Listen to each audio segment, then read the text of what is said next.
អ្នកស្ដាប់ជីទីគោរពនឹងជីទីមេត្រីខ្ញុំបាទនីយ៉ានសូមសម្ភាសជាមួយលោកនេះដែលកំពុងស្ថិតនៅមុខប្រលានយន្តហោះអន្តរជាតិភ្នំពេញលោកនេះសូមជម្រាបសួរបាទជម្រាបសួរបងបាទខ្ញុំឈ្មោះលោកយ៉ានបាទខ្ញុំឈ្មោះនីជម្រាបសួរលោកយ៉ានជម្រាបសួរលោកយ៉ានលោកនេះឥឡូវនេះយើងកំពុងស្ថិតនៅកន្លែងណានៅពោធិ៍ចិនតុងនៅភូមិពោធិ៍ចិនតុងបទសម្ភាសន៍នេះគេស្ដាប់ឮតាមត្រចៀកចឹងគេកំពុងឮសំឡេងដែលមកពីផ្លូវនេះគឺសំឡេងអីសំឡេងទូរស័ព្ទបាទសំឡេងចលចលដោយសារយើងកំពុងស្ថិតនៅផ្លូវអីផ្លូវពោធិ៍ចិនតុងផ្លូវហ្នឹងផ្លូវនេះថាផ្លូវសហព័ន្ធរុស្ស៊ីផ្លូវសហព័ន្ធរុស្ស៊ីផ្លូវហ្នឹងហើយរាល់ថ្ងៃលោកនេះនៅទីនេះឬក៏នៅឯណានៅទីនេះនៅបន្ទប់ជួលនៅខាងក្រោយមានបន្ទប់ជួលនៅខាងក្រោយចុះហេតុអ្វីមិនកំពុងស្ថិតនៅក្នុងបន្ទប់ក៏នៅទីនេះផ្លូវពោធិ៍ចិនតុងខ្ញុំជាអ្នករត់ម៉ូតូដុំខ្ញុំរត់ម៉ូតូដុំហើយបានសិក្សាប្រហែលឆ្នាំទៅខ្លាយជាអ្នកបើកបរម៉ូតូដុំអញ្ចឹងនេះបងពួកនេះខ្ញុំទៅចេះហ្មងចេះបើកបរចេះចរាចរណ៍ខ្លួនឯងហ្មងគឺថាយូរទៅចេះហ្មងដឹងអរេចេះនិយាយថាខ្ញុំរៀនបើកបរម៉ូតូបាន1ឆ្នាំអូបើកបរបានថាជា2ឆ្នាំ3ឆ្នាំដែរអូល្អណាស់លោកនេះដែលសារប្រទេសកម្ពុជាយើងប្រទេសនៅក្នុងអាស៊ានមកចូលសេដ្ឋកិច្ចជាមួយគ្នាទោះជាមហាអំណាចក្នុងពិភពលោកត្រូវត្រៀមខ្លួនហើយទទួលភ្ញៀវប្រទេសដែលមកពីប្រទេសអាស៊ានទាំងនោះអញ្ចឹងតើលោកនេះមានយោបល់យ៉ាងណាដែលសារខ្ញុំឃើញថាលោកនេះមករស់ស៊ីនៅទីនេះចិត្តអាកាសយានដ្ឋានអន្តរជាតិអញ្ចឹងមានយោបល់យ៉ាងណាចំពោះនឹងព្រឹត្តិការណ៍ដែលត្រូវឡើងក្នុងពេលឆាប់នេះនៅប្រទេសកម្ពុជាដោយសារអាស៊ានចាល្អមួយយ៉ាងដែរបើមានភ្ញៀវបរទេសមកទស្សនាមកដើរកម្សាន្តអញ្ចឹងមើលទៅក៏ការរត់ម៉ូតូកង់3ឡានតាក់ស៊ីអីក៏បានតាមនឹងដែរល្អហើយរាល់ថ្ងៃទទួលភ្ញៀវបរទេសដែលមកពីអាស៊ានច្រើនហ្នឹងបាទខ្ញុំរត់ម៉ូតូបាទអត់ទៅជាមានប្រហែលទៅបានជនជាតិចិនខ្លះដែរជនជាតិចិនហើយរាល់ថ្ងៃអញ្ចឹងចិញ្ចឹមជីវិតដោយមធ្យោបាយការងារនេះគឺជាអ្វីគឺការងារហ្នឹងគឺជាអ្នករត់ម៉ូតូគឺម៉ូតូឌុបម៉ូតូម៉ាកអីដែរនេះ013 Honda Honda បាទម៉ូតូមួយដ៏ស្អាតដែរ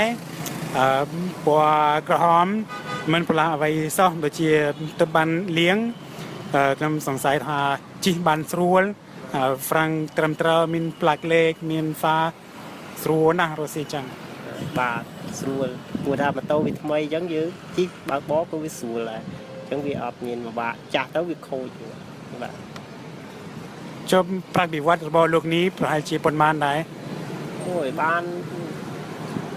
តាមធម្មតាបាន20000 30000ហ្នឹងទៅជាកាត់ថ្លៃសាំងម្ហូបចាយអីចឹងទៅឲ្យក្នុងមួយខែ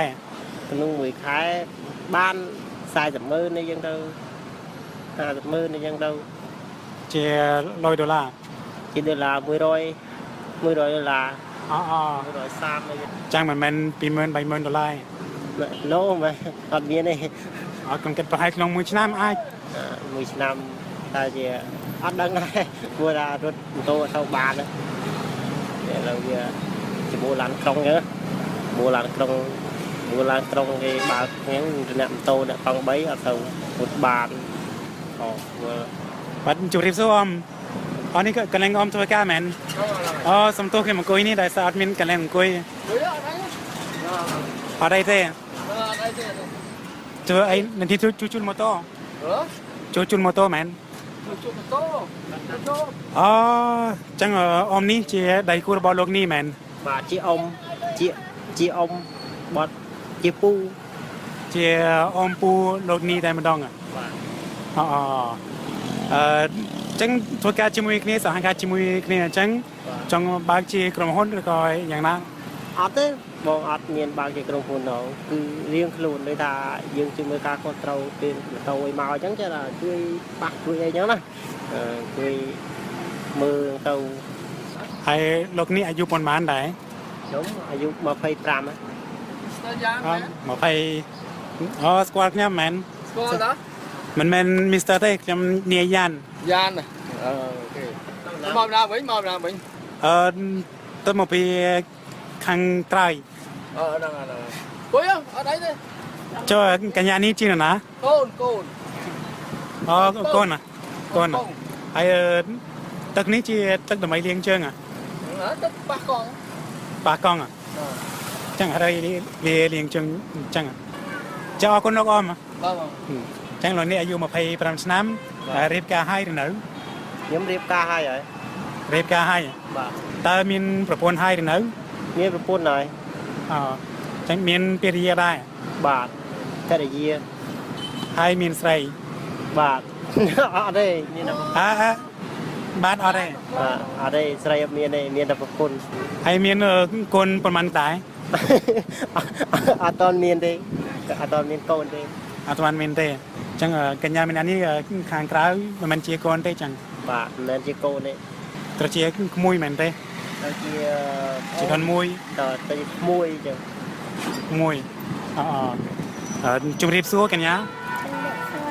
ว่า เตกัญญาจมูกเอาไว้ได้ côใส่เป็น ใส่เป็นกัญญาใส่เป็นอายุประมาณ อยู่ปรามสนาม อ๋ออายุประมาณឆ្នាំจังเป็นตอนบันโจลสกอลวิทยาลัย หนู ไอ้รอตั้งไงในเรียนในอนุวิทยาลัย อาทอง đây ในสลาบทอม อาทองในสระบุตร อ๋อสลามาไตสลามาไตมุยนะ ในจะตามภูมิได้ ในช่ไงปีที่นี่ งานไปเตี้ยเธอละเขาเคยใหญ่ ไอ้จีไอ้เมา ที่มาโตไปนักปลาหนม ไอ้บาร์โครนายไง จ้ะ บาร์มาตัวโครนายไง อาทองปลาน้ำจุนต้นสลา จ้าออกคนจรานกันยาทั้งสองจมเรียบเรียฮะหลอกนี้จำสมออกคนจรานในบ้านสกเจ็ดชลายนึงสำนัวระบบขยมเนียยันสมจมเรียบเรีย bà xong chùm riêng riêng vào chùm riêng riêng เนียยันโอจันตงสาปดเมียนทำไมดัดกลม